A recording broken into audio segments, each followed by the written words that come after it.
quick question. What if I told you that the average STR host in America is projected to earn just shy of 2% more on rate this summer than last summer? So it's not exactly a victory lap in my books. No, it definitely not. But here's the thing. A single orphan night per week, just one empty night sitting between two bookings, costs about 15% of your monthly revenue potential. So when people talk about peak season, like it's this guaranteed windfall that's just going to show up in June and make everything okay. Yeah, I can tell you it doesn't work that way for firsthand. Every summer I've experienced, not exactly the case. No, definitely not, and not in 2026. The boom years are gone; they're out the window, and supply is still growing, and competition is still rising. And Airbnb just quietly shifted to a 15.5 host only fee structure, which means every single booking you take through them is costing you nearly double what it used to. Yeah, it's brutal. So if you think about the operators who are winning this summer, what are they doing? What do they have in common? That's exactly what we want to talk about today. They price with discipline. They maintain those properties before the season starts, not during it. And then they run their guest experience like a machine. They use peak season to build the asset that keeps paying them long after September. And their direct booking channel, let's get into it. So, I'm Carlos, as always, and welcome back to the Direct Booking Podcast. And I'm Aaron, and we're officially in the lead up to peak season, no longer before, which means this is the episode you want to listen to right now. Don't put this one off till July when you're already in the middle of it. Yep, and today we're covering everything you need to have locked in before summer hits. Peak season pricing strategy, pre-summer maintenance, running your operations at high volume, and keeping your reviews strong when you're fully booked, and the direct booking moves that make your best summer on record, not just your busiest. And don't forget, we've got our brief segment on the FIFA World Cup, which is genuinely creating some real demand in certain markets. And we'll give you an honest picture on that, because not the hype version, because you know we like to keep it real. That's right, and we got a lot of ground to cover, so let's go. All right, but before we get into tactics, let's stop and anchor the conversation in what the data is actually saying about summer 2026, because I think there's a disconnect in between the industry, between what operators expect and what the market is actually delivering that we need to key in on. Yeah, AirDNA put out in 2026 U.S. short-term rental outlook at the end of last year. The headline numbers were average daily rate up 1.5% for the year, occupancy down 1%, and then the RevPAR growing at roughly 0.5%. That is not 2021 story. That is not even the 2023 story. Yeah, and yet when I talk to other hosts, a lot of them are still calibrated thinking about that post-COVID boom mentality. Like summer demand is just going to roll in because people have nowhere else to go. Yeah, those days are long gone, And the January 2026 actuals are consistent for the forecast. I mean, ADR came in at just shy of $250, up 3.5% year over year, which is good. But occupancy down 1.5 to almost 40% supply on the platform. Hit 1.68 million listings, up 4.2%. There are more properties competing for the same pool of guests. So realistically, what does that mean? So it means the operators who win this summer are the ones optimizing rate, not chasing occupancy. And I want to talk about this because I know a lot of hosts have the instinct to fill every night, even if it means dropping rate to do it. Yeah, I mean, all full transparency, I have that instinct sometimes. When you see 80% occupancy, it feels better than 60% occupancy, even if the math doesn't math for you. Yeah, and the math doesn't support it. I mean, Air ROI tracked 8 major U.S. markets from January of last year to January of 2026. And in 7 of those markets, ADR growth more than offset occupancy declines, meaning RevPAR went up even though occupancy went down. Nashville is the example I keep coming back to, though. ADR went from about $259 to just shy of $400. That's a 29% jump. Occupancy held around 39%, and RevPAR grew 26%. These are operators who held their rates and let the market find them. What does that mean for booking windows, though? Because I know we've talked before about how lead times have compressed. Yeah, we have, and this is crucial. I mean, Lighthouse data from 2025 shows that 34% of U.S. travelers now book within 14 days of their stay. That was 29% in the third quarter of 2024, and Price Labs is tracking a global compression of 10 to 15%. But here's the nuance, and this is where markets matter. Air ROI's 2026 data shows Austin's median booking window is 17 days. Destin's is 65 to 80 days in peak summer. Those are completely different pricing strategies. So an Austin host who holds their summer rates as aggressively as a Destin host is going to have a problem. Most likely, yeah, definitely. I mean, you have to price your market's actual booking behavior, which is the whole argument for dynamic pricing tools. I'm talking Price Labs and beyond, because they're pulling real time lead time data from hundreds of comparable listings. They're not just guessing. Yeah. And what about the direct booking angle? Good, I'm glad you brought this up. So, Airbnb moved to a host only fee structure, 15.5%, effective December 1st of last year, which means on a $2,000 booking, you're paying close to $300 a night on Airbnb. On a direct booking, your payment processing cost is roughly 3 to 4%. So the math just got dramatically more compelling for direct. Every summer, guess who come through Airbnb and doesn't end up in your book in direct booking system?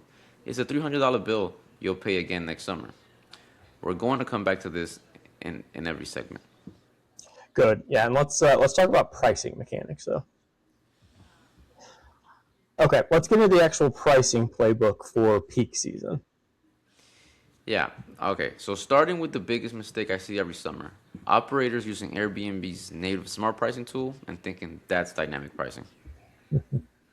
Yeah, I actually defended smart pricing once in this show, and I'm getting some emails about it too. That's pretty funny. As you should have. I mean, third-party analysis, Triad, Vacation Rentals, and others who've run those numbers consistently show smart pricing underperforms dedicated pricing tools like Price Labs by 20 to 30% on revenue. It's conservative by design.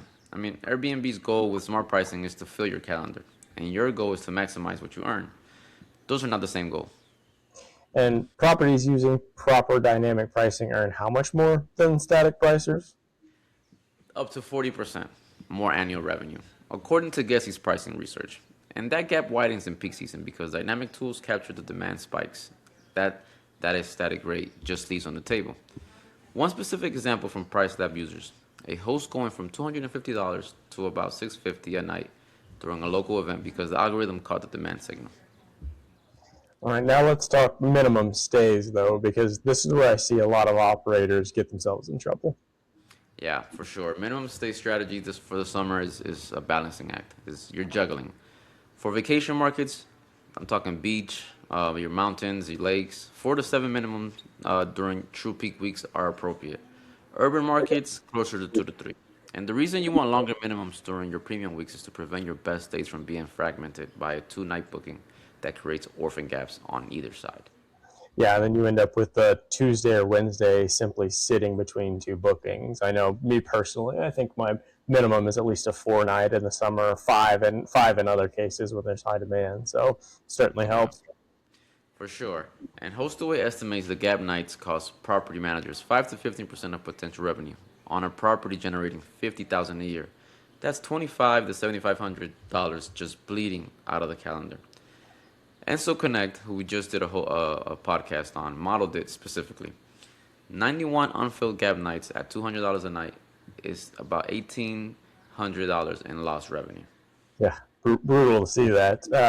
So how then do you recover orphan nights without creating party risk by dropping the minimum to 1 night across the board? Well, I got two plays for you. First, your dynamic pricing tool should automatically reduce minimum stays as you get closer to gap dates. Price Labs has a rule you can set. If there's a 1 or 2 night gap with 7 days, drop the minimum to fill it. You're not advertising a 1 night minimum to the whole market. You're just clearing orphan inventory. And second, and this is the direct booking angle, offer the gap nights to your existing guest list at a discount. No OTA fee, no party risk strangers, and you're deepening the relationship with the people who already know your property. Yep, that's smart. And you're treating your email list like a VIP wait list for last minute inventory. I've used this tactic before and said, hey, do you want to come in a day early or stay a day late? You'd be surprised how many people say, yeah, for another cheap night, like definitely will extend our vacation. So it definitely works. Yeah, and you're monetizing it, so you're not giving it away for free, which is exactly what it is. And and speaking of email, summer campaigns should have launched in February or March, not in June. And if you haven't done that yet, you're not dead. You know, the drive market guests and last minute bookers are still out there through June. But the lesson for next year is that the summer pricing and marketing cycle starts way at the beginning of the year. Yeah, and let's talk about how the OTA algorithm behaves in peak season because I think it's underappreciated. Yeah, it is, and it matters a lot. I mean, especially in peak season. Airbnb's algorithm is weighting quality, popularity, and price competitiveness, and the location. What people don't realize is that refusing bookings, pulling availability back, or setting unnecessary restrictions sends negative signals. Your ranking can slide at exactly the moment when visibility matters most. Yeah, so if you're thinking about closing off some weeks to repaint, try not to do it in July. Yeah, that's a little too late in the game. Let's, try in March or in September. And one more thing on that algorithm. Wishlist saves are confirmed ranking signal. Peak season is when guests are actively searching and saving. If you have a social presence that drives people to your listing, even just to link into it, those saves compound into better organic placement. Now, one quick note here, and we'll come back to this in the World Cup segment, but if you're in one of the 11 FIFA host cities, this pricing conversation takes on a whole nother dimension. The December 2025 schedule draw triggered booking surges with some markets running 70 times the prior year's RevPAR, pacing it nearly 200 days out. But we'll cover the nuance of that in a few minutes. Yeah, let's hold on to that for a second. Let's talk about, you know, your property first. So, okay, you can have a perfect pricing strategy and an automated guest communication stack. And one AC failure in mid July can unravel it all. Your summer starts in late April or early May. That's maintenance window. Why that specific timing? Well, two reasons. I mean, your AC contractors book out fast once temperatures rise, right? It's that time of year. By June, you're competing with every residential homeowner who waited too long. And two, by June 1st is the start of hurricane season in coastal markets. And I'm from Florida, trust me, so I know. You want your roof, gutters, and drainage sorted way before that. Yeah, absolutely. Don't wait till peak hurricane season or peak severe storm season. But let's go system by system and talk about that a little bit more. Maybe HVAC first.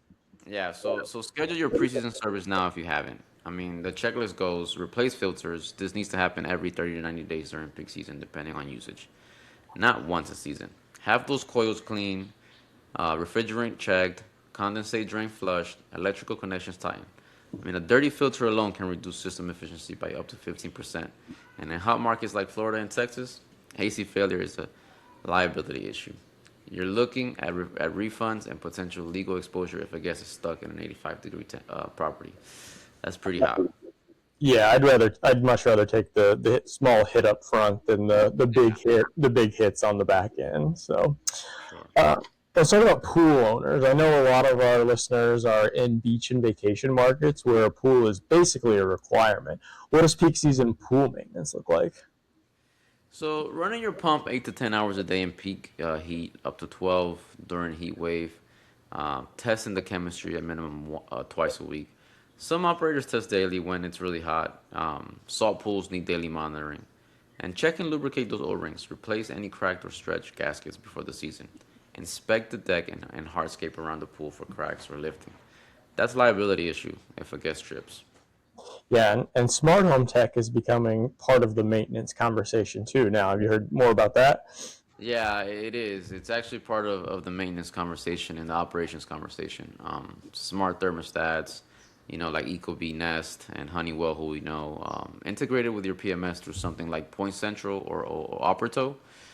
You can set vacancy schedules through internal cap upper and lower temperature bounds, so guests can't set the AC to 60 and freeze the coil and get alerts if the system is running anomalously, which is an early warning sign for a unit about to fail. I mean, we've all seen people just come in, oh my God, I'm hot, and then they think by dropping the temperature all the way down that it's gonna, ACs don't really work that way. So, Yeah, I would say our smart thermostat, aside from our smart lock, our smart thermostat is one of my biggest features of the tech and homeowners and home maintenance and stuff. So noise monitors. This is the one I get the most questions about from hosts who are worried about it being seen as too surveillancy. Yeah, I get it. The key is the modern noise monitors, Minute and Noise Aware, are decibel only. They're not recording anything. Yeah. So they just detect volume levels. I mean, Airbnb actually banned indoor cameras back in 2024, but disclosed noise monitors are explicitly allowed. And operators using them report about a 90% reduction in noise related complaints because the device sends an automated text to the guest the moment the threshold is exceeded, which diffuses some situations before they get worse. Yeah, and that's the thing. One of the keys there, I think you're not the one policing the guests. You're protecting your property and your neighbors, and that's completely a reasonable boundary. No, for sure, it's definitely needed, and the data on when your property is most vulnerable supports the investment. I mean, Avada Properties analyzed over 20,000 bookings and found that damage claims occur on roughly 0.70% of Airbnb stays, about one in every 140. So the approval rate on those claims is only 56%, which means on average, you're absorbing significant or unreimbursed damage. And short stays of 1 to 2 nights had equal or higher damage rates than longer stays. Relevant to summer when you're filling last minute gap nights with quick turnovers. Yeah, and the one doom word I hate to bring up because I work in insurance all day every day, but something I have to think about with short term rentals as well. But what about insurance? You mentioned 78% of Florida vacation hosts have coverage gaps. Yeah, it's definitely not a fun topic for anyone, but it's a necessary one. Standard homeowner policy HO3 does not cover short-term rental activity in most cases. Insurers have denied claims in the $15,000 range because the property was operating commercially without the right coverage. Before June 1st, call your insurance provider. Confirm you have a short-term rental specific coverage, not a residential policy with your fingers crossed. It's a 30-minute call that can save you a lot of money. Uh, can't stress that enough. Again, as somebody working in the insurance industry, there are clear gaps between your policy and the risks that short-term rental provides. So make the move. It's well worth it in the end. And even getting back to what's covered with Airbnb, air cover has limits, right? Yeah, it does. A lot of people don't know that, but air cover covers up to 3 million damage and 1 million liability, which sounds like a lot, but the claims process requires documentation. The guest has 24 hours to respond before air cover steps in, and coverage for things like flooding, weather, and business interruption are outside of scope. Air cover, and I cannot stress this enough, is a backup. It's not a strategy. 100%. If you put a good insurance policy and air cover next to each other, it pales in comparison to protection you really need. So, For sure. all right, let's talk about the part of peak season that nobody glamorizes, the operational grind. So think about a host, you're fully booked, you've got a checkout at 11 and a check-in at 4. That 5 hour window is where summer either runs smoothly or crumbles apart. Oh yeah, and when it falls apart during a turnaround, it always falls apart in one of three places. Linens aren't ready, You know, something in the property broke and nobody caught it, or the cleaning team found an issue that they weren't equipped to handle. 100%. Then there, let's start with linens because it's unglamorous, but it causes more review destroying situations than almost anything else, surprisingly. Yeah, the standard is three complete sets per bed, three sets per bathroom, one in use, one in the laundry, and one ready to go. High turnover summer operations, multiple stays per week, should be running 4 sets. And for anyone still using retail linens from a big box store, that's going to be a problem at volume. Retail grade linens last roughly 30 wash cycles. Hospitality grade linens last 100 cycles. That's 60% longer. And in the summer, where you're doing 3 to 4 turnovers a week, retail linens can wear out in a single season. Yeah, no doubt about that. I actually literally have new sheets being delivered today because we need a few more for us. So definitely good timing to talk about that. And white everything, and that's 100% what I just ordered. White everything. I highly There you recommend. go.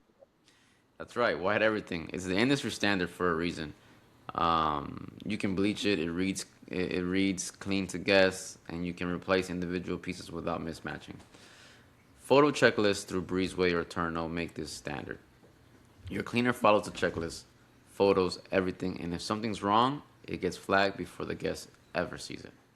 Yeah, the photo checklist also creates the big thing, accountability. If damage is reported after check-in and you have a timestamp photo showing the property was clean and undamaged, that's your documentation for a claim, and it's easy. That's right. And the documentation is what gets air cover claims approved. Remember the 56% approval rate. The hosts who win those claims have the evidence. Yep. And let's talk about the linen rental services versus owning your own inventory. At what scale does it make sense to outsource and leverage those rental services versus your own? Yeah, it's a rough rule of thumb. I mean, below 5 to 6 properties, own your linens and manage in house or with your cleaning team. I'd say above 10, the math often tilts towards a linen rental service. You're paying per turn cost, and typically $20 or more per turnover.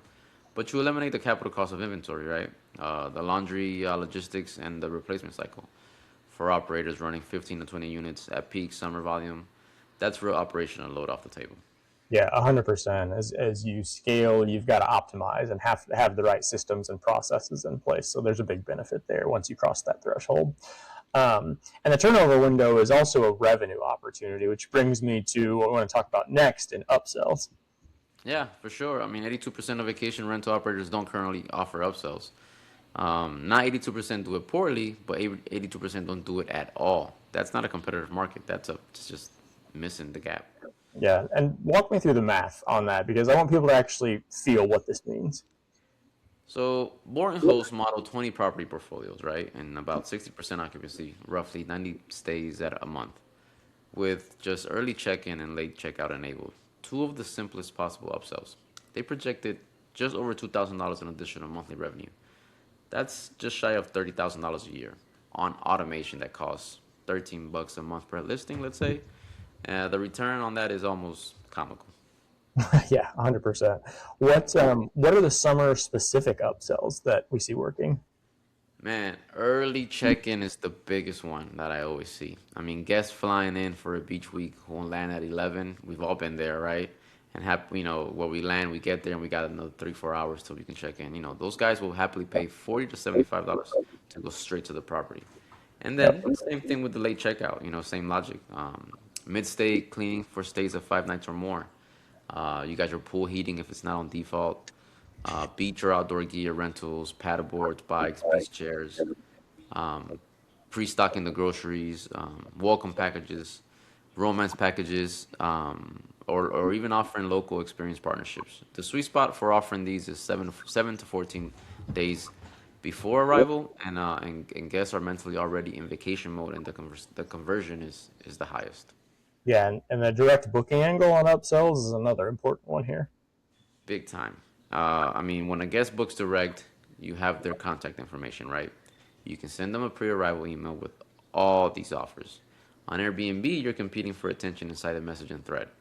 On your direct booking channel, you're in their inbox with your branding, your offers, and a clear call to action. I mean, direct booking guests are also tend to have higher per booking spending because the communication relationship is richer. All right, this is the segment I personally needed to hear probably 2 summers ago because I think a lot of hosts assume that a fully booked summer is automatically a great summer, and it's not. Getting fully booked is the easy part. Staying 5 stars while you're fully booked is where the work actually is, and it is work to say the least. Yeah, those reviews definitely make you or break you, as they say. And HostAway's 2025 summer data showed that 3 out of 4 operators reported higher guest ratings in summer of 2025 than the year before. And when you look at those operators, what they had in common, we're talking automation, not luxury amenities, not upgraded kitchens, automation that created consistency. Yep. Yeah, let's dive into 5 star drivers because there are a lot of variables and moving pieces here. Yeah, cleanliness for sure is number one. Not debatable. 92% of guests rank it as their top booking factor. If the property isn't clean, nothing else matters. Communication speed is number two, and then pre-arrival contact within 24 hours of booking is the benchmark. Mid-stay check-in 1 to 2 days after arrival, and then a checkout message that includes a review request within 24 hours of departure. Yeah, that mid-stay check-in is a tactic that you mentioned that I've been using, and it has genuinely changed my summer. A simple, how's everything going? Anything can I help with? Are you enjoying your stay? Have you visited the pools? Things like that. It's one message, but it catches a four-star problem that before they get posted as four-star reviews. Yeah, and that's the theory. I mean, if a guest has a minor issue, the pool towels ran low, there's a light out in the bathroom, and you fix it during the stay, it becomes a footnote in a 5-star review instead of headlining of a 4-star. So Verbal's own research calls it the micro feedback loop. And in summer, when you're processing multiple stays simultaneously, the automated version of this is how you keep up. Yeah, and what does that automation stack look like practically? Well, your property management system, whether you're on HostAway, Guesty, Hospitable has message automation built in. You set the triggers. Booking confirmation, 48-hour pre-arrival with check-in instructions. Day 2, check-in. Checkout day summary, post-checkout review requests, tools like Host Buddy, Aeve AI, and our buddy, our friends are Enso Connect. Take it further. They handle the conversational responses using AI trained on your property specifics. Guesty's Reply AI is already being used by 40% of their accounts, and handling half of all inbound messages to heavy users at 3 to 5 properties in peak season. You're looking at 40 to 60 guest messages a day. Manual response to that is 2 to 4 hours of your day, every day. Automation gives that time back. Yeah, automation, the word I think that is going to continue to permeate through the STR industry is automation. Um, Listing accuracy is number 3 on your list, and I want to spend a minute here because this is where operators set themselves up for failure without realizing it all. Yeah, if it definitely does. If your listing says steps from the beach and it's actually a 12-minute walk, that's a review problem. I mean, if it says sleeps 10 and 10 people sleeping in it, it's generally uncomfortable, you're gonna get a ding. Peak season is when guest expectations are highest because people have been anticipating the trips for months. And the gap between what you promise and what you deliver is magnified. Yeah, you got to find that sweet spot that doesn't oversell it, but makes your property super appealing and people wanting to book it as Yeah. well. So, seamless arrival. What does that actually mean? So it means no friction at the front door. Smart lock with a preset code that works. A clear numbered arrival instructions that don't assume the guest has read your listing in detail. Lights on when they arrive, a welcome card with the Wi-Fi password, and any quirks about the property. And if you have a pool, instructions on how to turn it on. If there's a tricky dishwasher, a note about it. These are 2-minute details that prevent 5-minute support requests at 10 p.m. when you're trying to go to bed. Yeah, and I'll say like a picture's worth 1,000 words, whether it's the picture of the Yeah. front of your place, whether it's a picture of the keypad and how to work it. Like those things make a huge difference in it being seamless. Guests get there and they want to just be in the property. If they can't find which one it is or can't operate the door, you're Yeah. dead on arrival. Yeah. You mentioned Wi-Fi, and that feels pretty basic, but it shows up in reviews constantly. It feels like. Yeah, Wi-Fi is everything. Everywhere you go. What's the first thing people say when they walk into a building or they walk Yeah, into a place? What's the Wi-Fi password, right? exactly. Yeah. Even people that come to my house, my brother is like, "Hey, what's the Wi-Fi password?" I'm like, "Hey, how you doing?" Yeah. So, 90% of guests in a remote lock survey said, poor Wi-Fi reviews would deter them from a booking a property. And in 2026, Wi-Fi is a utility, not an amenity. And from a direct booking standpoint, your Wi-Fi captive portal, the page gets land on when they connect. Is your most efficient email capture tool. StayFi, which is great, and similar services turn that Wi-Fi login into a guest data moment. Every summer, guest who connects to your Wi-Fi and enters their email address is a future direct booking prospect. And it's so easy. It's one of the simplest things to do. I mean, yeah, how easy is it? Like for us, we have QR codes for our Wi-Fi. We just set them out immediately when you walk in the bedrooms. Just all you got to do is snap it. Then one, you capture that information on the guest, and two, it's what we call seamless for them. Yeah, So let's close the segment on review strategy because there's a mechanics piece people miss. yeah. Let's do that, and they definitely do. I mean, the double blind review window on Airbnb is about 14 days. Neither you nor the guest can see the other's review until both have submitted the window of the window closes. And what that means, practically, leave your honest guest review promptly. Don't hold it hostage, hoping they'll leave you one first. And request your review from the guest in the first 24 hours while the memory of the stay is fresh and positive. Automated tools that send this message consistently see meaningful higher review conversion rates than the manual follow. All right, we promised a segment on the FIFA World Cup, and we're going to keep that promise tight because this is a real demand event. But it's not the whole story, and we don't want anyone making financial decisions based on the hype version. So, just like Yeah. you hear those legal disclaimers, this is not legal advice. Well, this is not financial advice either. Just keep that in mind. Definitely, yeah. And the tournament is in full swing. It just got started yesterday, um, through July 19th of this Yeah. year. And you got 48 teams, about 100 matches, 11 U.S. host cities: Atlanta, Boston, Dallas, Houston, KC, L.A., Miami, and the New York, Jersey area, which hosts the final on July. You got Philly, the Bay Area, and then Seattle. Yeah, so if you're in one of those markets, there's real demand, as we talked about in a previous podcast. There's real demand conversation to be had. Key Data's analytics team tracked what happened right after the December 5th draw. Within 1 week, host cities posted 29% more net reservations year over year, and ADR jumped 25%.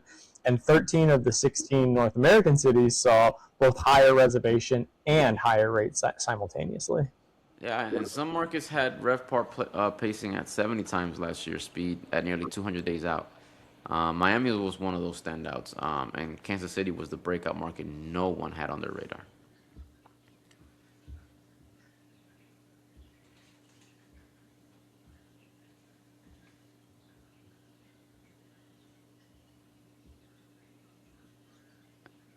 Aaron, you there?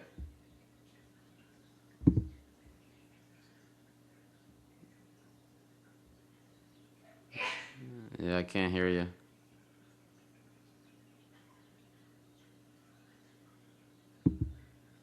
Hello, hello. All right, can you hear me now? Yeah, Okay, we're good. We're good. sorry All about right. that.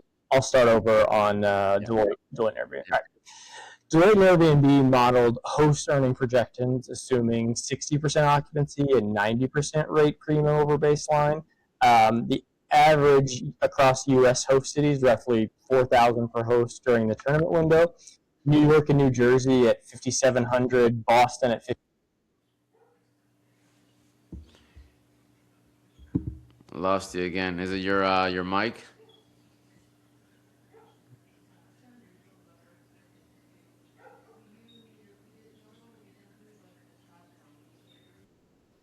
All right, can you hear me again? Yeah, yeah, yeah. I'm switching to my other mic. Sorry about that. No worries. Uh, all right, so where did we? You want to We start at were. Deloitte? We can start off where it says DLI and Airbnb. We can pick up there. All right, cool. So Deloitte and Airbnb modeled host earning projections, assuming 60% occupancy and a 90% rate premium over baseline, and average across U.S. host cities roughly 4,000 per the host during the tournament window. New York and New Jersey was at 5,700, Boston at 5,200, highest per night rate at $339. Now, the honest counter narrative. The Wall Street Journal ran a piece in April showing that despite all of this, many host city listings are still underbooked. That's insane. I mean, Boston was the only city above 50% inventory booked at that point. Philly was at 40%. AirDNA's analysts noted that demand typically surges once teams advance and brackets become clear. Now it makes sense, for this, which is, mid-tournament and not months before. Yeah, 100%. So the lesson for operators in host cities, don't anchor on those aspirational rates. Hold firm with your dynamic pricing until 30 days out. Then tier your discounts based on what's actually booking. 7 night minimums during match weeks make sense if you can fill them. If you can't fill them, then adjust. Yeah, and here's as we love to talk about it, our direct booking play that matters more than any nightly rate.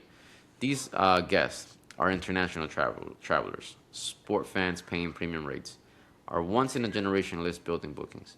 Capture every single email. These are guests who may come back for the next major event and who will tell their networks about a great place they stayed. If they book their Airbnb and you never get their data, you've paid 15% for a transaction. If you capture them into your direct booking system, you've paid 15% for a customer. And one note for listeners in the non-host cities, the halo effect is real. Drive distance markets, commuter belt cities, then regional destinations within a few hours of these host cities will see secondary demand as hotels fill up and travelers look for alternatives. Price for it and don't assume it, but also don't ignore it. All right, let's bring this on home. Summer of 2026 is not a passive season, it's a strategic one. And the operators who treat it like a windfall will do just fine. Then you got the operators who treat it like an operation, who set it up properly before it even starts, will do significantly better. And the operators who treat it as a list building, relationship building event for the direct booking channel will still be benefiting from it 3 summers from now. Yep, and here's your action plan broken into 3 time frames. Yeah, this week, one, pull your market data. Price Labs dashboards, key data, 4 to 7 nights for your premium weeks. Dynamic for everything else. Two, audit your insurance. Call your provider, confirm your STR specific coverage, and get it in writing before June 1st. Yep. And number 3, schedule that HVAC and pool service for late April or early May. Don't wait until June. Not going to work out for you if you do. And then number 4, if you don't have a noise monitor installed, order one this week. Minute and Noise Aware both integrate with most PMS platforms, and this is a one-time setup with a season-long payoff. Yeah, and then now within that 30-day window, you're going to activate your upsell stacks. At a minimum, early check-in and late checkout. If you're not offering these, you're leaving good money on the table. About 27,000 a year on the table for a 20 property portfolio. Then you're going to launch a summer email campaign to your existing guest list, even if it's just 200 people. That's 200 warm leads who already know and like your property. And 7, get your Wi-Fi captive portal live if it isn't already. Every summer guest is a future direct booking prospect. Yep. Number 8, set up your mid-stay check-in automation. One message 2 days after arrival asking how things are going. This single touch point will convert more 4-star reviews to 5 stars than anything else we've tested. Though, through the summer. And 9, review your ADR versus market comps weekly, not monthly. Track your direct booking percentage every month. If it's not growing, something in the funnel, it's broken. And 10, benchmark before and after July 31st. That's the end of Airbnb's World Cup new host incentive. And it's also when the tournament ends. The pattern of the rest of your summer will tell you a lot about how your market recovers from a demand event. All right, and if this episode was useful, a review on your podcast app of choice goes a long way. And if you're building your direct booking channel or trying to figure out where to start, that's exactly what Direct Book Me is here for. Link in the show notes. All right, everyone. Thanks for listening. We'll catch you guys in our next episode. Enjoy the summer. Get those listings up and running. Get those nights filled. And we'll look forward to having you guys and hearing more of us in the future.